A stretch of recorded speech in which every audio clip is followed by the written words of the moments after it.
Hi viewers, welcome to our channel. ప్రస్తుతం మనతో పాటు దాము బాలాజీ గారు సీనియర్ జర్నలిస్ట్ ఉన్నారు. వారితో ఒకసారి మాట్లాడదాం. నమస్కారం సార్. నమస్తే. సార్, అమెరికాలో చాలా మంది ప్రెగ్నెంట్ లేడీస్ అంటే ముందుగానే సిజరింగ్ ఆపరేషన్ చేయించుకుంటున్నారు పిల్లల్ని కనడానికి. 9 నెలలు నిండకుండానని చెప్పేసి వార్తలు వినిపిస్తున్నాయి సార్. అంటే చాలా మంది క్యూలు కడుతున్నారని కూడా అంటున్నారు. ఎందుకు ఈ విధంగా సిజరింగ్ ఆపరేషన్ చేయించుకుంటున్నారు, అది కూడా మనసు నిండకుండానే అని చెప్పేసి ఒక చర్చ అయితే జరుగుతుంది సార్. మరి ఏం జరిగింది అమెరికాలో, ఎందుకు ఈ విధంగా చేసుకుంటున్నారు సార్? ఇప్పుడు ఒక వార్త గత 4-5 రోజుల నుంచి వైరల్ అవుతుంది ఏంటంటే, సిజేరియన్ ఆపరేషన్ల ద్వారా ముందుగానే పిల్లల్ని కనేయడానికి హాస్పిటల్ ముందు క్యూలు కడుతున్నారు ఇండియన్స్ అనేది వార్త.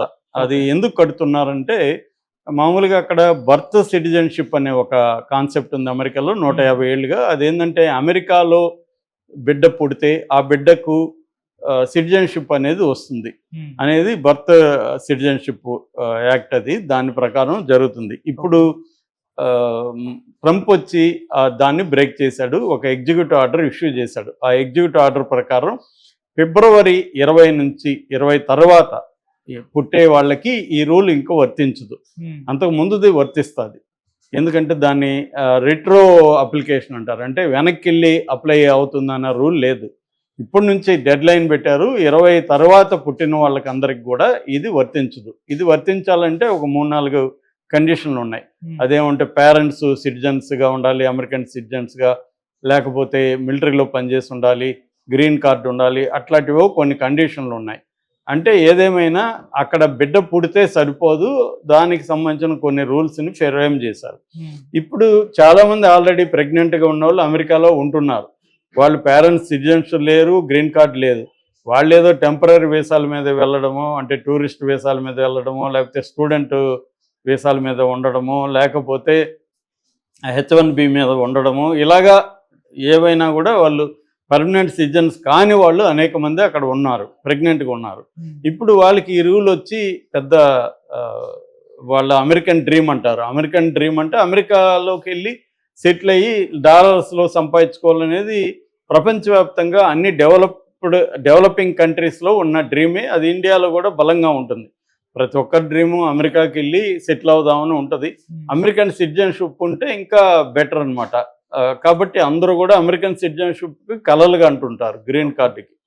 సో ఇలాంటి కండిషన్లో ఇప్పుడు ఈ రూల్ తేవడం వల్ల అందరూ కూడా ముందుగానే వెళ్ళిపోయి సిజేరియన్ చేసుకొని, అంటే 9 నెలలు నిండకముందే ఇప్పుడే బిడ్డలను కనేసుకుంటే సిటిజన్షిప్ వస్తుంది. ఎందుకంటే 20 తర్వాత రాదు కాబట్టి అని అంటున్నారు. అక్కడ అమెరికన్ హాస్పిటల్స్ ఇలాగ మేము చేయడానికి మేము ఒప్పుకోమని కొంతమంది చెప్తున్నారు, కొంతమంది ఎక్కువ డబ్బులు ఇస్తే చేసేస్తా ఉన్నారు.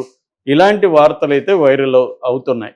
సో ఇది ఎక్కడన్నా హ్యూమన్ నేచర్ కామనే. కాకపోతే దీనివల్ల సైడ్ ఎఫెక్ట్లుగా చాలా ప్రాబ్లమ్స్ కూడా వచ్చే అవకాశం ఉంది. ఎందుకంటే ముందుగానే నెలలు నిండకుండానే సిజేరియన్లు చేస్తే ఆ బిడ్డ ఆరోగ్యంగా ఉంటారా అనేది కూడా ఒక ఇది. మామూలుగా ఇండియాలో కూడా ఏమంటే డేట్ ఒకటి ఇస్తారు, ఆ డేట్కి ముందే వీళ్ళు చేసుకున్న సందర్భాలు చాలా ఉన్నాయి.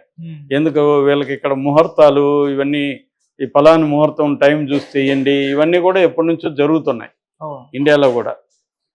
ఎందుకంటే ఈ ప్రైవేట్ హాస్పిటల్ వచ్చినాక ఇట్లాంటివంతా చూస్తుండ్రు. రెండోది ఫలాని డాక్టర్ ఆ టైంకి ఉంటారంట, ఆ డాక్టరే చేయాలి. ఇలాంటివి రకరకాల మూఢనమ్మకాలు, నమ్మకాలు ఉంటున్నాయి. అమెరికాలో కూడా ఇప్పుడు ఈ ట్రంప్ తెచ్చిన ఎరువులు లక్షలాది మంది కొంప ముంచే పరిస్థితి కనిపిస్తుంది. ఒకటేంటంటే ట్రంప్ ఇప్పుడు ఫస్ట్ రోజే 200 పైన ఎగ్జిక్యూటివ్ ఆర్డర్స్ని ఇష్యూ చేశాడు, సంతకాలు చేశాడు. అందులో ఇండియన్స్కి ఎఫెక్ట్ అయ్యేవి ప్రధానంగా 2. ఒకటేమో ఇల్లీగల్ ఇమ్మిగ్రెంట్స్ని పంపించేయడం. మామూలుగా రకరకాల వార్తలు వస్తున్నాయి. 7 లక్షల పైన ఇల్లీగల్ ఇమ్మిగ్రెంట్స్ ఇండియన్స్ ఉన్నారని. ఇంకొక వార్త ఏమంటే 2,20,000 మంది ఇల్లీగల్ ఇమ్మిగ్రెంట్స్ ఉన్నారని. టోటల్గా ట్రంప్ ఇప్పుడు 1,10,00,000 నుంచి 1,40,00,000 వరకు ఇల్లీగల్ ఇమ్మిగ్రెంట్స్ని బయటికి పంపించేస్తున్నాడని రకరకాల వార్తలు వస్తున్నాయి. ఒక్కొక్క రిపోర్ట్ చూస్తే ఒక్కొక్క నెంబర్ వస్తుంది. అయితే ఏదేమైనా అందరూ ఒప్పుకుంటుండేది ఏమంటే దాదాపు 10 లక్షల మంది ఇల్లీగల్ ఇమ్మిగ్రెంట్స్ని ఇప్పటి వరకు ఐడెంటిఫై చేసి వాళ్ళని డిపోర్టేషన్ అంటారు. డిపోర్టేషన్ అంటే వేరే ఏ దేశాల్లో నుంచి వచ్చారో ఆ దేశాలకు పంపించాలి. అది కూడా వాళ్ళు పంపించడం కాదు, ఈ దేశాలే తీసుకొచ్చుకోవాలి. అలాగా మనకి 18,000 మందిని ఐడెంటిఫై చేశారు. 18,000 మందిని 1 మంత్ లోపల తీసుకెళ్ళమని ఇండియన్ గవర్నమెంట్కి చెప్పారు. ఇండియన్ గవర్నమెంట్ కూడా దానికి రెడీ అయింది. మన ఫారిన్ మినిస్టర్ జయశంకర్ కూడా మేము 18,000 మందిని తీసుకురావడానికి ఫ్లైట్స్ ఇవన్నీ కమర్షియల్ ఫ్లైట్స్ ఇవన్నీ మేము ఏర్పాటు చేస్తాము, తీసుకొస్తామని వీళ్ళు కూడా అంటున్నారు. ఎందుకంటే ట్రంప్ పాయింట్ ఆఫ్ వ్యూ నుంచి చూసినప్పుడు ఇది కరెక్టే కదా. ఇల్లీగల్ ఇమిగ్రెంట్స్ వాళ్ళ దేశంలో ఎలా ఉంటారు, లీగల్గా ఉండాలి, కానీ ఇల్లీగల్గా వెళ్ళిపోతే దాని మీద వాళ్ళకి ఎఫెక్ట్ పడుతుంది. ప్రధానంగా ట్రంప్ ఏంటంటే 3 రకాల క్రైటీరియా పెట్టుకున్నాడు. ఏ నిర్ణయం తీసుకున్నా ఈ మూడిట్లో ఒకటి ఫుల్ఫిల్ కావాలి. ఒకటి, ఆ దేశానికి ప్రాస్పరస్ అవుతుందా, ఆ నిర్ణయం వల్ల ఈ దేశానికి ఎకనామికల్గా బెనిఫిట్ జరుగుతుందా. 2, ఈ దేశానికి సేఫ్టీ వైజ్గా సేఫ్గా ఉంటుందా అమెరికా ఈ నిర్ణయం తీసుకోవడం. 3, స్ట్రెంగ్తన్ అవుతుందా, అమెరికాని స్ట్రెంగ్తన్ చేయాలంటే ఈ నిర్ణయం తీసుకోవడం వల్ల స్ట్రెంగ్తన్ అవుతుందా. ఈ 3 అంటే స్ట్రెంగ్తన్ చేయడం, సేఫ్టీ, ప్రాస్పరిటీ, ఈ 3 క్రైటీరియా పెట్టుకొని అమెరికాను నేను మళ్ళీ స్వర్ణయుగం తీసుకొస్తా, America making great America again, MAGA అంటారు దీన్ని, మేకింగ్ అమెరికా గ్రేట్ అగైన్ అన్న ఒక మగా ప్రిన్సిపల్ని ట్రంప్ ఫాలో అవుతున్నాడు. కాబట్టి ఆయన తీసుకునే నిర్ణయాలన్నీ ఆయన ఎవరితో ఫ్రెండ్లీగా, మోడీతో ఫ్రెండ్లీనా అవన్నీ ఆయనకి అనవసరం. ఫ్రెండ్లీ లేదు, వ్యక్తిగతం లేదు. తను తీసుకునే ప్రతి నిర్ణయం అమెరికాకి హెల్ప్ అవ్వాలి అనేదే ఉంది. సో ఇప్పుడు ఆయన ఇల్లీగల్ ఇమ్మిగ్రెంట్స్ని ఎందుకు పంపించేస్తున్నాడు అంటే అమెరికన్స్కి జాబ్స్ రావట్లేదు, ఆ జాబ్స్ అంతా ఇల్లీగల్ ఇమ్మిగ్రెంట్స్ చేస్తున్నాడు. ఇప్పుడు ఒక పెట్రోల్ బంక్ ఉంది, పెట్రోల్ బంక్లో ఇల్లీగల్ ఇమ్మిగ్రెంట్ చేసేస్తున్నాడు. ఇది ఇప్పుడు ఇబ్బంది అవుతుంది. దీనివల్ల ఇంకొకటి కూడా ఎఫెక్ట్ అయింది మన విద్యార్థులకి. అమెరికాలో మనోళ్ళు కొంతమంది 20-30 లక్షలు, 40-50 లక్షలు కూడా ఖర్చు పెట్టుకొని అక్కడ యూనివర్సిటీలో చేరుతారు. చేరినప్పుడు ఇక్కడ నుంచి ఏదో అప్పో చేసి బ్యాంక్ లోన్ ఇంకోటి తీసుకొని వెళ్తారు. అక్కడ యూనివర్సిటీలో ఏంటంటే వారానికి 20 గంటలు మాత్రమే పనిచేసుకునే అవకాశం ఉంటుంది. యూనివర్సిటీల్లోనే వాళ్ళకి కొంత పనులు అప్పగిస్తారు, దానికి జీతం ఇస్తారు. కాబట్టి ఇది అందరికీ దొరకవు. అక్కడ కూడా మెరిట్ ఉండి క్వాలిఫై అయితేనే ఆ జాబ్ వస్తుంది. అందరికి దొరకని వాళ్ళు ఏం చేస్తారంటే బయట పెట్రోల్ బంక్లో కావచ్చు, హోటల్స్లో కావచ్చు, సూపర్ మార్కెట్లో కావచ్చు పార్ట్ టైంగా జాబ్ చేసుకుంటారు. దానివల్ల వాళ్ళకి అక్కడ ఉండడానికి ఖర్చులు వాటికి సరిపోతుంది అనమాట.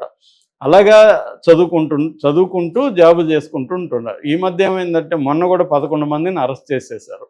దాంతో ఇప్పుడు వాళ్ళందరూ భయపడి ఉద్యోగాలు మానుకొని గమ్మున ఉంటున్నారు. దీనివల్ల లక్షలాది మంది విద్యార్థులకి అక్కడ ఇబ్బందికరంగా మారిపోయింది.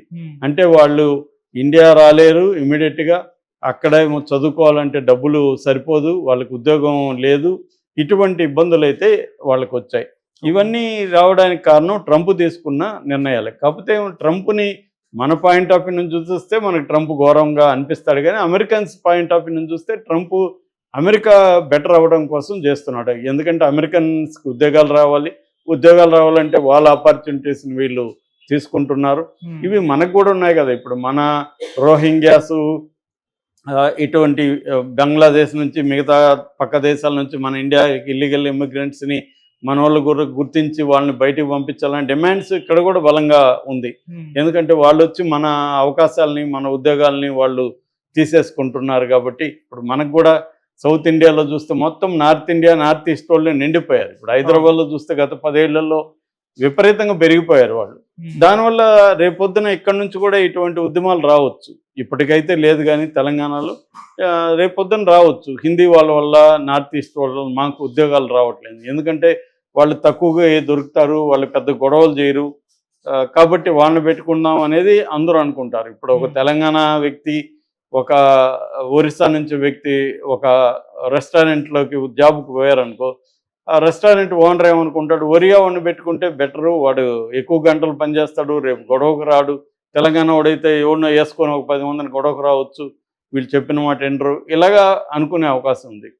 సో రెండోది, వాళ్ళకి తక్కువ ఇస్తే వాడు పనిచేస్తాడు. సో ఇలాంటి దీంట్లో ఎక్కువైపోయారు. అలాగే అమెరికాలో కూడా ప్రపంచవ్యాప్తంగా అందరూ పోయి అక్కడ పడి అక్కడ ఉన్న వనరులు అవన్నీ కూడా వాళ్ళు అనుభవిస్తూ అక్కడ లోకల్కి ఉద్యోగాలు లేవు. దానివల్ల నిరుద్యోగం శాతం అక్కడ పెరిగింది, ఎకనామీ ఎఫెక్ట్ అవుతుంది. ఇటువంటివి ట్రంప్ చాలా వేగంగా ఆయన తీసుకుంటున్నాడు. దానివల్ల ఇండియా మీద ప్రభావం పడే అవకాశం ఉంది. బట్ ఇండియన్ ప్రభుత్వం ఏంటంటే జాగ్రత్తగా వ్యవహరిస్తుంది ట్రంప్తో. ఎందుకంటే ఇల్లీగల్ విషయంలో కోఆపరేట్ చేస్తుంది. కోఆపరేట్ చేస్తూనే లీగల్గా H1Bలు లీగల్గా ట్రంప్ కూడా లీగల్గా మీరు ఓన్లీ ఇంజనీర్లే రాకండి, మిగతా ప్రొఫెషనల్ కూడా రండి అని కూడా పిలిపిస్తున్నాడు. అమెరికన్ పాలసీకి అనుగుణంగా ఇండియా కూడా తన పాలసీలు మార్చుకొని జాగ్రత్తగా అమెరికాతో డీల్ చేసుకుంటూ ఒక పట్టువిడుపులతో చేసుకుంటూ వెళ్ళాలి. అది కూడా మోడీ ప్రభుత్వం కూడా అలాగే బిహేవ్ చేస్తూ ఉంది. కాకపోతే ఇండియన్స్కి ఇటువంటి ఒక ఇబ్బందులు ఉన్నాయి. దీనివల్ల ఇప్పుడు సిజేరియన్లు ఇవన్నీ చేసుకుంటే ఇటు పుట్టబోయే బిడ్డ హెల్త్ పరిస్థితి ఏంటి, ఇవన్నీ కూడా డేంజర్ ఉన్నాయి. కాకపోతే ఏంటంటే డబ్బు అక్కడ సెటిల్ అవ్వడం, ఒక అమెరికన్ డ్రీము ఇవన్నీ ఉంటాయి కాబట్టి హాస్పిటళ్ళకి పరుగులు పెడుతున్నారు అనేది వార్తలు వస్తున్నాయి. Thank you so much.